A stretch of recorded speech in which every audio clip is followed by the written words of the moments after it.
To call to order the Ports and Harbors Advisory Board meeting of September 10th, 2024.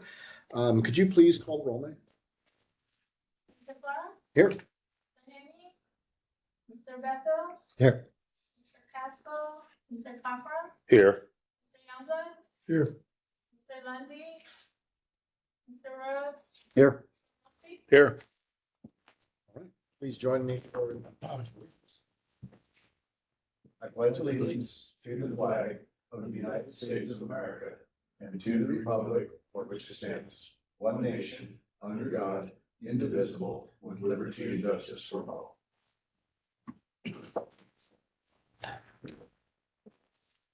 All right, we need a motion for the approval of minutes. Move to approve.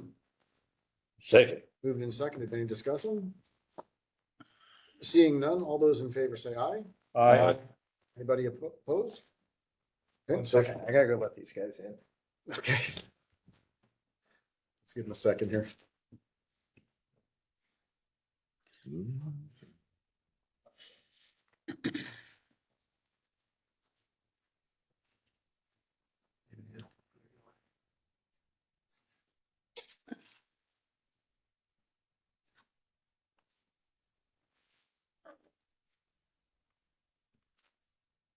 It's really nice. That could be yours.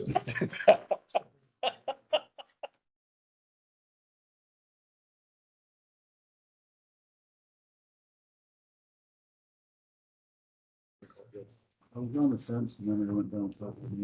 Oh, we're not up to you. Welcome. Keeping it all? How you doing? Oh, great. Just examine doors, you know? All right, we didn't miss much. We did roll call, we did the Pledge of Allegiance, we just approved the minutes. And for communications on the table, we have some loading zone maps, financial spreadsheets, and a recommendation memo. Are there any persons to be heard tonight? Doesn't look like it. There is no unfinished business. New business, we have charter loading zone. So I'll let the staff fill us in on that, please. So the last time we had a meeting, we had some folks come in asking if we could look at the charter loading zones within the port. Basically asking what the rules are and if we could make more room for people down there. If I remember correctly, kind of states all that in the memo here. Basically what we found is after observing the operations down there, I went down there and talked to several other operators that didn't come to the meetings and talk. And the consensus I got, it wasn't really that big of a problem. I literally can look out my bedroom window from my bed and see berth 3 underfloat from my window. And I made a point to look every morning, you know, when the busy time is, and never once did I not see an open spot for a charter boat to get in and use that space. I also ran the numbers on what it would cost or what the harbors would lose. Say if we added 60 feet of loading space down in City Float, which is really the only spot where we could add loading zone. The most we could lose is about $10,500. The least we would lose is about $1,200 summer. So it'd be somewhere in between there, because being open moored, you don't know if it's going to be someone that's there paying the daily rate or the monthly permit or the 6-month wait list fee. So that's the high and the low of it there. Generally, there's only maybe a half hour during the day on the really busy days where the loading zones are really busy. We don't feel that it's worth losing 60 feet of moorage for a half hour, maybe once a week, where there's a shortage of loading zones. May I speak to that as well? As an operator, it's never been an issue. And specifically, one of the humans that raised this as an issue have walked right by 2 open stalls or slots right as he was walking by me. So it really doesn't seem to be an issue. At least it wasn't this summer. And clearly the human that raised it was also walking right by those two open spots. So, well, I think it's important to hear community members and take a look at it seriously. I think this one I wholeheartedly agree with from lived experience. Don't really need to investigate that further, or I think take an action. Other comments? Anything else that you guys want to add to? No, I mean, to be honest, this was the first year that we didn't have people in the office complaining that we need to take the loading of zones away, so locals have more places to tie their boats. I got just a couple of questions. So when you said it's really busy for about a half an hour, what time of day is that? Early in the morning. Early morning? Yeah. And then you did some anecdotal observations.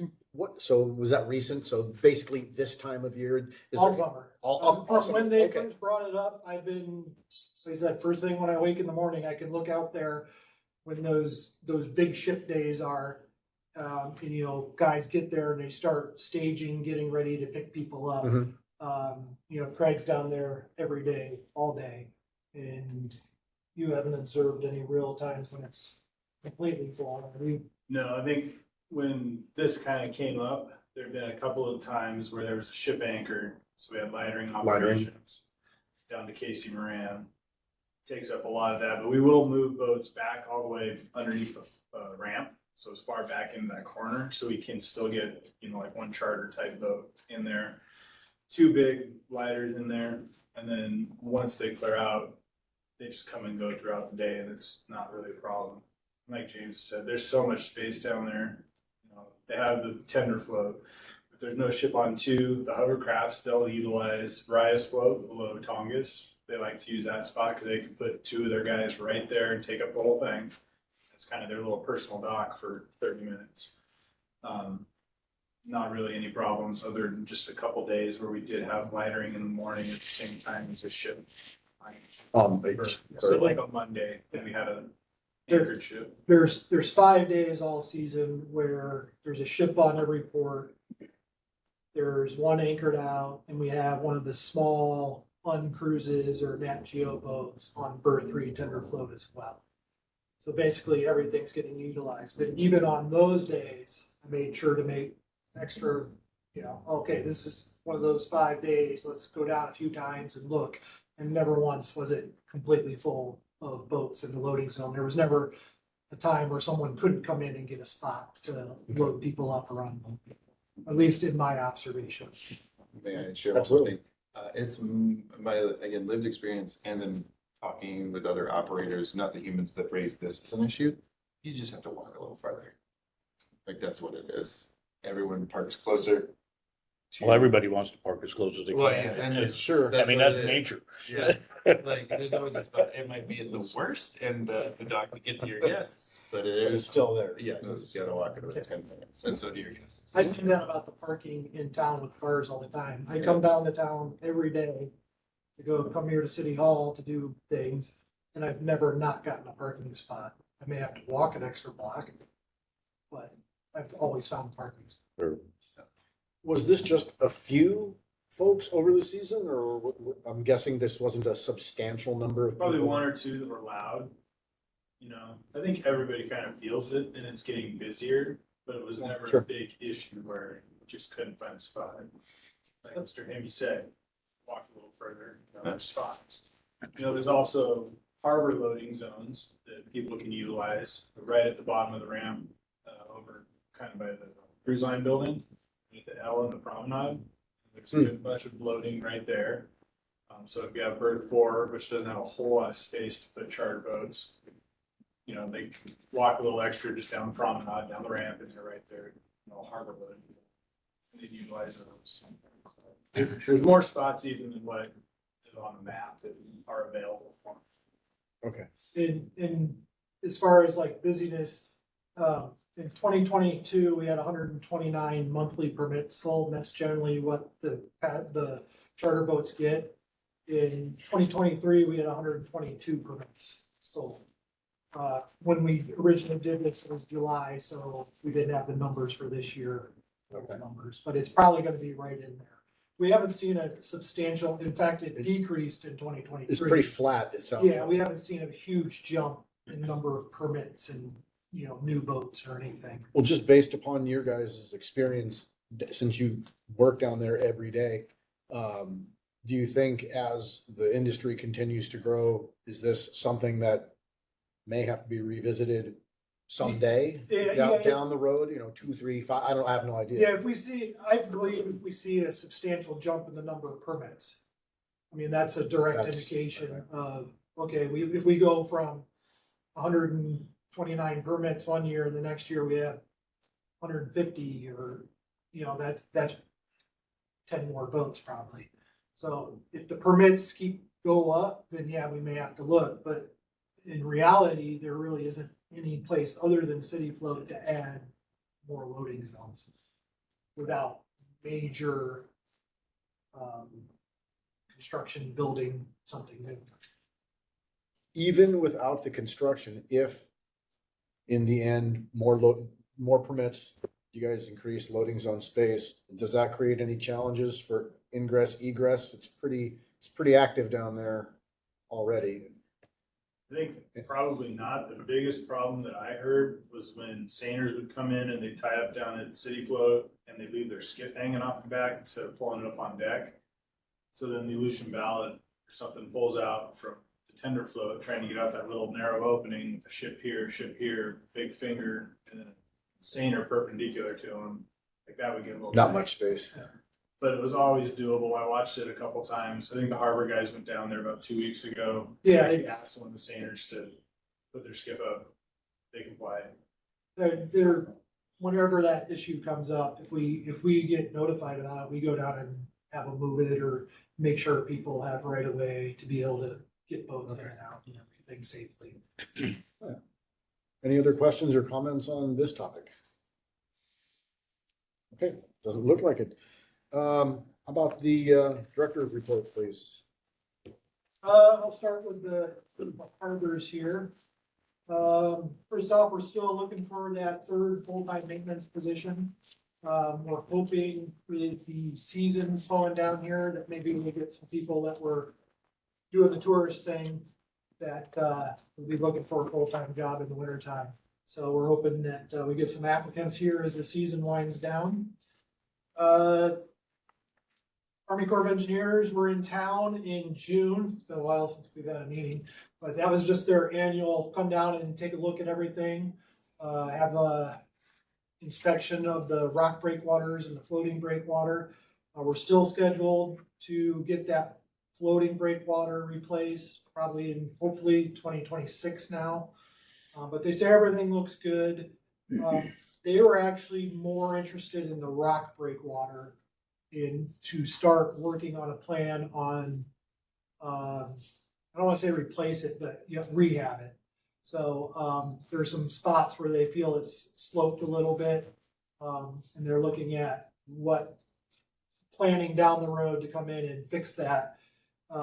When they do that, I'm going to be, or hopefully we can push to add dog legs on the south entrance and on the north middle entrance there, where we got the floating little breakwater, and then down by the drive down ramp, dog legs that come out that make it so when we get those west winds or southwest winds, we don't get that rolling through there.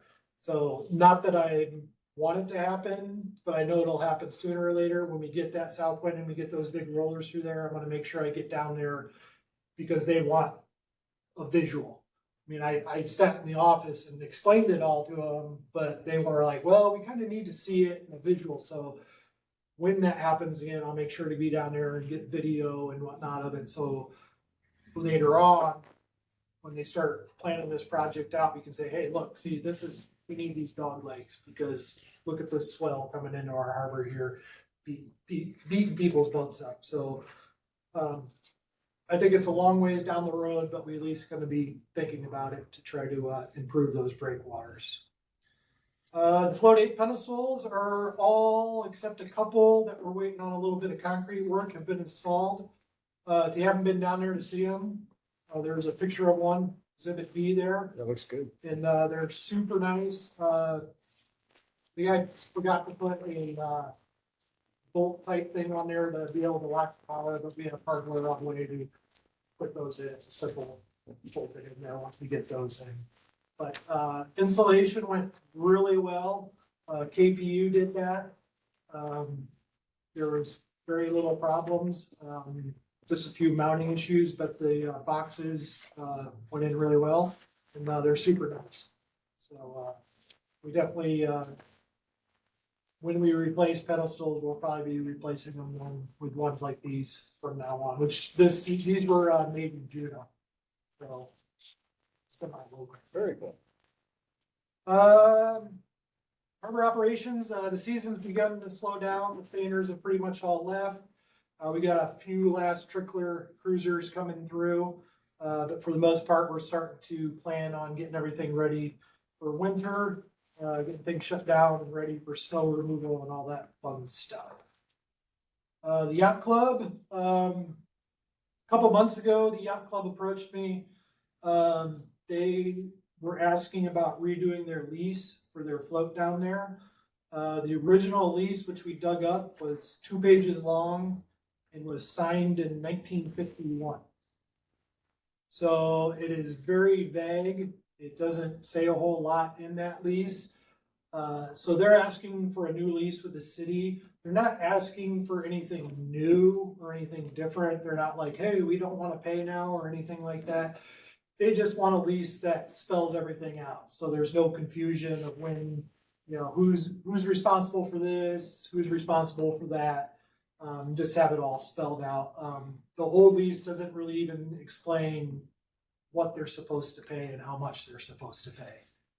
So it's really very vague. So I relayed all this to the city attorney. So I'm sure he's working on that between things. It's not a big rush. The yacht club's like, oh, we don't need this tomorrow. It's just something they'd like to see done sometime in the future here. Will the attorney be getting input from you on the? Yes. You have some Yes. things that you want to. Yeah, I wrote out everything, I don't want to say they're demands because it's not really demands, Sure. but kind of a framework of kind of what we want to see in it. Anything you want to share with us? No, it's real basic stuff that, the minor maintenance they would be responsible for. Major maintenance, we would be responsible for, which is how it's always been. If they have a garden hose that gets a leak, they don't call us to fix it. But if a finger breaks, we'll come down and fix the finger. Things like that. Payment wise, they pay the same mortgage rates as everybody else. So they just collect the money from their users or their members, and then the yacht club pays the city. So they just want clarification on how we do our billing for everybody else. And that's really basically all there is in it. It's real simple. When we do get a new lease, we'll bring that lease to you guys before it's all approved and everything. So you guys can see that, and maybe there'll be something that we missed, more input's better. So when we get that rough draft, we'll bring that to a future meeting, have you guys take a look at it, go through it. If there's anything you have questions or want to add or take away, we can discuss them at that time. And then once we get that final draft, we'll probably have you look at it again and give you a recommendation that you say, yep, this looks good. Then we'll get the powers to be down at the yacht club and everybody involved and signed and put in the record. Well, after 75 years, updating it probably isn't It's a bad idea, right? Yeah. I think we have to pay them $1 million a year, and then they keep it when they're done now. Dredging, we're still hoping to get the creek in Bar Harbor North dredged out this year. I'm still waiting on Army Corps to come back with our permits. I talked to them last week. They were waiting on the environmental stuff. They're trying to push it through so we can hit the low tides this fall to get that dredged. If not, I made sure the permit went until April of next year. So if we don't get those fall tides, we can catch the spring tides and get it done. We don't get the permit before the fall tides come. So still working on that. Piling replacement in June went really well. There's some pictures there. You can see the ones that we had replaced. We had 2 pilings replaced on, one on float 13 and one on float 12. And then we had one, replaced on float 10 because a seiner decided to run into it going pretty much full speed. And, that was a wood one, which you can see in the one picture here. You see there, right where about the metal piling is on the left, you can see where it kind of is kinked there.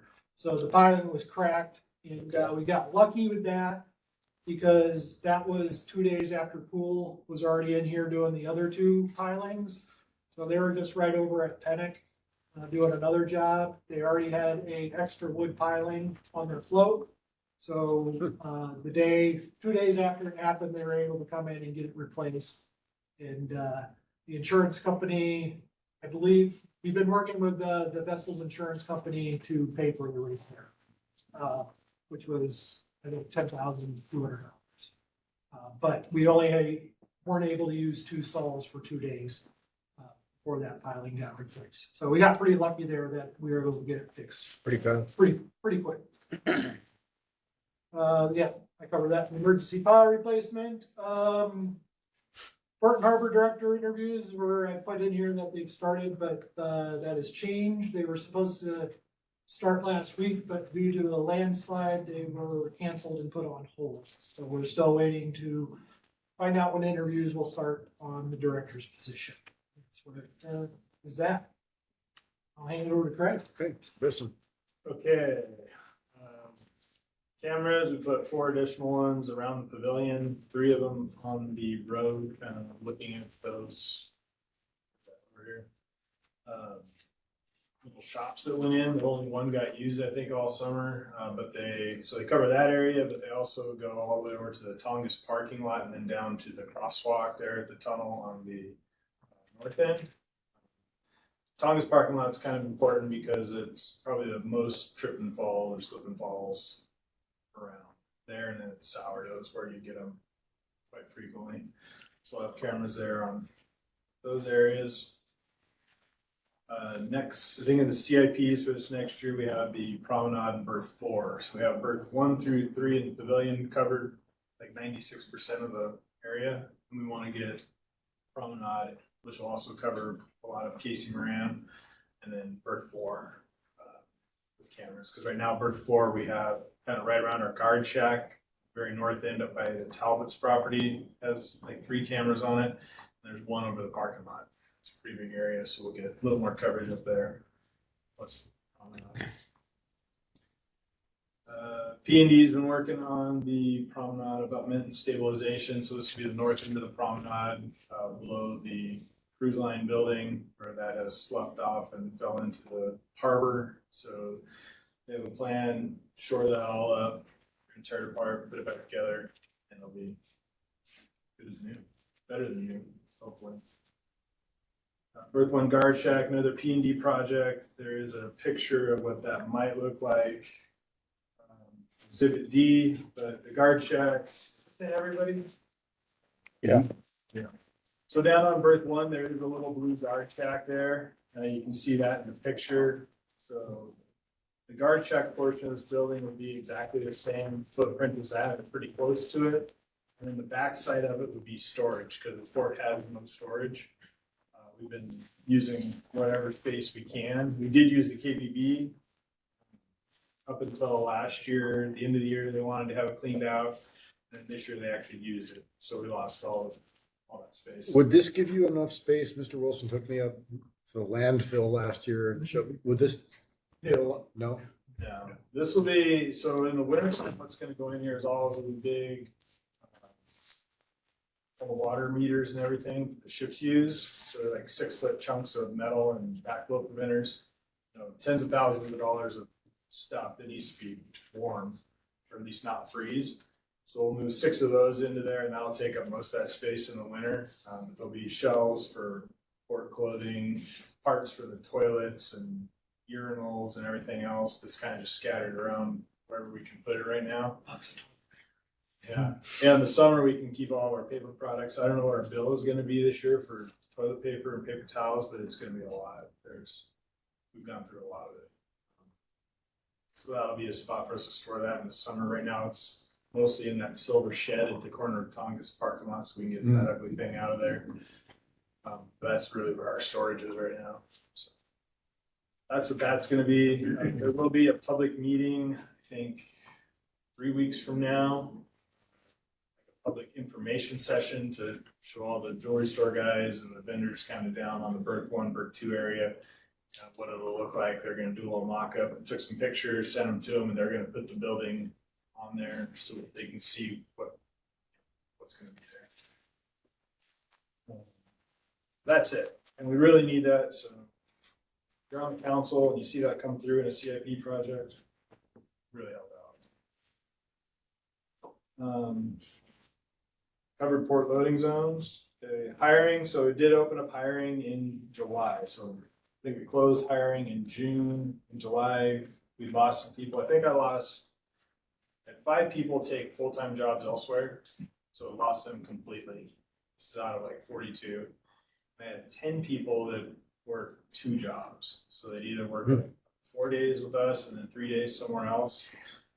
Some of them, they would have 2 days for us and 5 days somewhere else. So we kind of took whatever we could get. So we did open up hiring. Ended up with 5 folks that were available. 5 people can cover 20 shifts, which is pretty good. That's like 7 shifts. This is our last big week. We have 24 big ships downtown. I don't know what Code has, probably 7 or 8, whatever they get. But this week's our last big week. Drops off next week. The following week, and we're down to 2 first week of October. So we're gonna get through. Good. We'd rather not be hiring in July. If that went all the way into August, it's just time suck, really. Berth 4 ACD is going to be installing. This is Alaska Commercial Divers.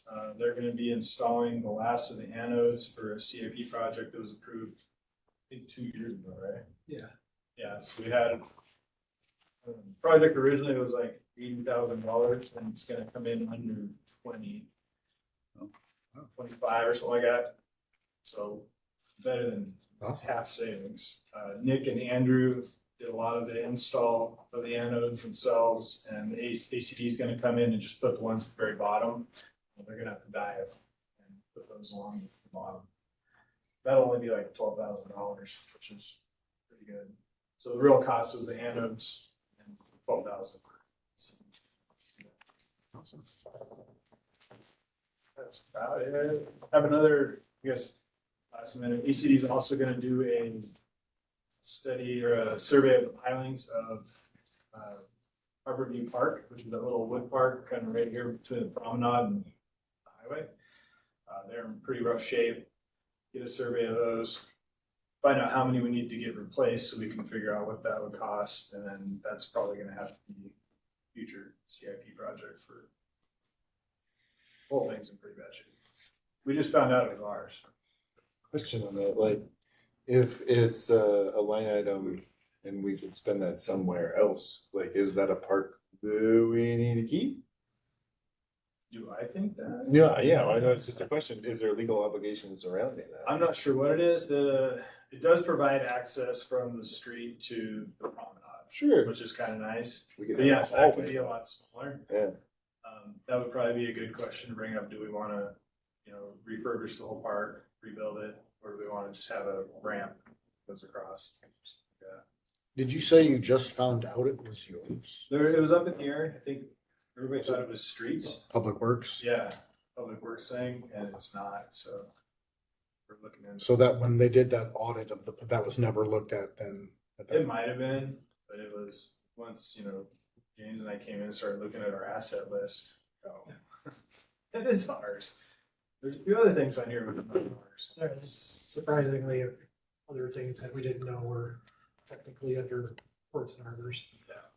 Well, that's actually a great question that Tim asks. If, depending upon the cost, might you guys recommend like a scaled down, access to the promenade, but that's like kind of a bare bones option, or do you want to wait and see what the, It gets used pretty heavily Does when it? it's nice out. When it's not nice out, and most of the winter, it's not utilized. So scaled down probably wouldn't be a bad idea. Just with really nice days, you'll get a lot of people out there. It is also a magnet for homeless. Nice days, bad days, any days. So we get that. We do have to clean it up quite a bit. Hasn't been too bad. We've had people who've been able to go through there and clean it up in the morning if we need to. Some of the benches are rotted, falling apart right now. I think we've been through there. It's in rough shape.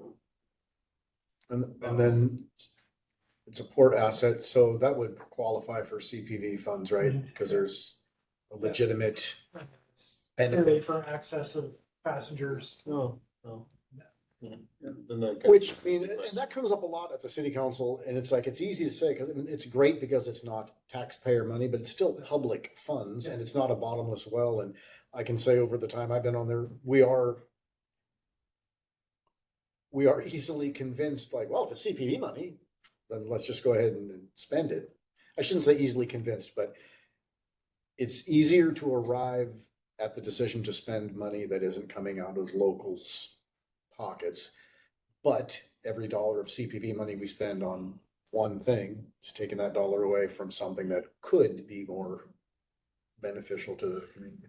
In your experience, do you feel like that this community is finding like good ways to spend that money? Or are we still running into that bottleneck of like, I think so. how far is our plan? I think we do. I really think we do. Like every other money spending decision that comes to us, in the end, the biggest factor is there's not enough, right? Even of CPV money, because, and I'm the guilty party for this, that they should be very close to being done with an asset allocation study. Because as a city council person, one of my big things has been more from visitors, less from locals, right? And if everyone is familiar with the restrictions that we face with the use of cruise ship dollars. And this wasn't my idea, I just stole it from Juneau, but they came up, they did a study and found that there are direct costs attributable to virtually every city department that you can justify: police, fire, finance, probably darn near every department in the city has a legitimate direct expense linked to what goes on out there. I'm looking for ways to lower the burden on locals, and that's great, but it's not new money. It's the movement of money, which then makes it harder for these guys to do their projects, because some of that money that might have been allocated to a port project has now gone to the benefit of the fire department, for example. So I still think the benefits outweigh the costs, and not to make light of the topic, we should be getting some figures next year on the scope of some of these port projects anyway. I think we're looking at such a big bill to get that port infrastructure in shape that moving a few $1 million, while not beneficial to these guys, isn't the make it or break it part of the equation. We're gonna have to come up with some very clever ways, and hopefully some industry participation to make it happen, out there. Mark, has there been any discussion with the borough over their CPP funds that I they're haven't had any, collecting, but where they spend them is yeah, I haven't had any potential direct issue. discussions in a few years. There's never been any real movement. There's a lot of challenges with a town of 13,000 people with two governments. There's a lot of, I hate to say turf wars, but look, everybody wants to protect their piece of the pie. And if you're a borough assembly person or the borough manager, that's their job, just like it's my job, just try to grab all the money I can for city residents. There's nobody's wrong for their position, and especially pre-Ward Code, the fact that they got half the CPD money and had no port infrastructure or no expense, there was nothing ever that would have prohibited them from saying, look, we have a legitimate use of some of the CPV money because in the summer, call volume for North and South Tongass goes up, more EMS calls, things like that. but they probably could have written a check for 75% of what they actually received. Because they spent it, nothing really comes to mind for now, but they spent it on some things that were, I don't know, maybe on the margins of acceptable. But I mean, honestly, look, here's what it boils down to. If CLIA doesn't whine about it, it's okay, right? And they weren't building whale statues. So it never became, that big of an issue. But I don't, and now especially with the Ward Code, they actually get more CPV money than the city now, Mhm. which is, I mean, it's a travesty, but it's not gonna change. And they don't have a port to spend it on because that's privately owned. Right. Right. So they get half the city's CPV money. They get 100% of the CPV money. I did run it past the assistant manager. Oh, right at the beginning of the whole Ward Cove thing, when Lacey was the acting manager, it's like, well, maybe we should ask them for half their CPV money from Ward Cove. Again, there's no obligation to do so, so there's no daylight there, and that's just that's the reality of it. But I think there's a legitimate case to say, well, look, we got big needs out here, Right. It's kind of like a lot of city issues. We just talked about one the other night with an overnight warming thing, and I think the days of the city being the responsible party with the checkbook, that train's going to have to pull into the station. If we're going to say whether we have two governments or not, if we're going to say we're one community, we're going to have to act like it, and the borough's going to have to step up, and we're going to have to ask for participation from Saxman and KIC and some of these other organizations to pull off some of these projects to, keep things viable. All right. Any questions or comments on any of the director's report? Anybody have any future agenda items?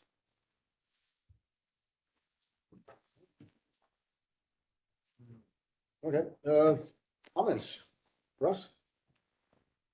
This, the new breakwater, is there a timeline on it? Yeah, it's future down the road. The floating breakwater, 2026, hopefully. So the other one's gonna be way beyond that, Yeah, cause that Bar Harbor South North entrance, that thing really needs Yeah. to be changed. yeah. When they do, the plan was when they redo those, because that small floating one's gonna get redone too, Mm-hmm. was to move it a little closer to the rock breakwater to kind of close that gap a little bit, Yeah, was the plan. well, it'd be nice if that Yeah, was but, pushed out to open up that hole. yeah, And that would do kind of the same thing and cut that crosswind down. yeah. Or Yeah. swell. So, but So you don't- hopefully, way down the road, we'll get the rock dog legs. Then it'll be Mhm. really good. Okay, good job. Yeah, that was Thank you. also, when I talked to them about that, because they said they're gonna go in and remove the old rock, and bring in new rock. Which to me, it's like, why not just put a new rock on top of the old, Or- but whatever. And that was where like, would you have a need, could you guys use the old rock for something? And that's what I thought, if we could get the old Bar Harbor restaurant Yeah, out of there, yeah, right dump it there. right there. Some of it, yeah. What is going on with that? What is the status on that thing? now? That's, Public Works owns that. So I think probably with their regime changes and everything, Seth probably hasn't got around to that. He's probably still learning everything else. It was on my list for this winter to get with Seth or whoever the new director is. Say, hey, you need to get with Seth and start working out a plan. Who owns the pilings in the wooden deck going from the street to the ramp? In that same area? That's technically Harbor. So you're in charge of the maintenance on that old? Yeah, yeah. We redid the first, I don't remember exactly, like 40 or 50 feet of it a few years ago. Yeah. Right there at the beginning. And the plan was to keep working out and doing that. But we kind of put the hold on that. They went in and did a whole bunch of rebracing under the whole thing. Yeah. But the plan is if Bar Harbor we get removed with that project, that pier is gonna go away.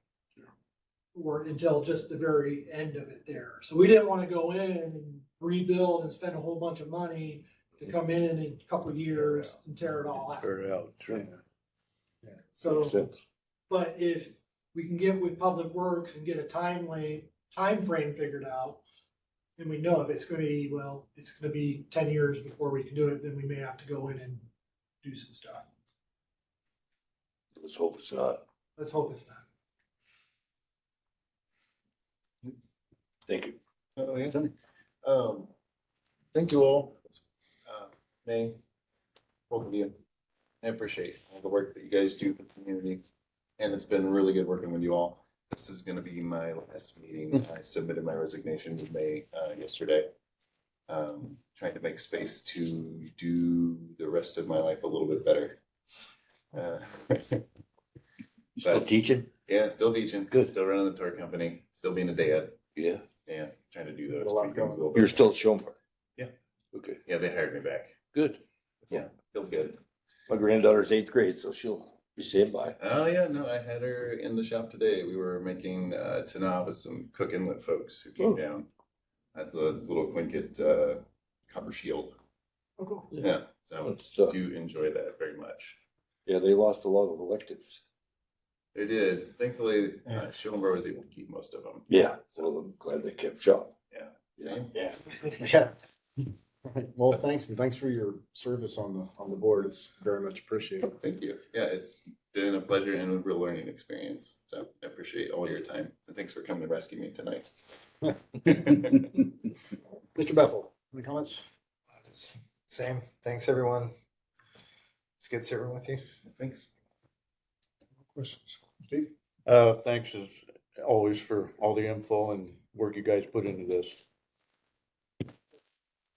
I will echo that as well. Thank you, May, Greg, Jens, and Tim. Thank you for your service. Yeah, well, good meeting. Thank you to everybody. Thank you, May. Thank you to you guys. I bet you guys are happy to see the summer starting to wind down, and maybe you guys can take a breath before too long. And then before you turn to your winter activities. Oh, yeah.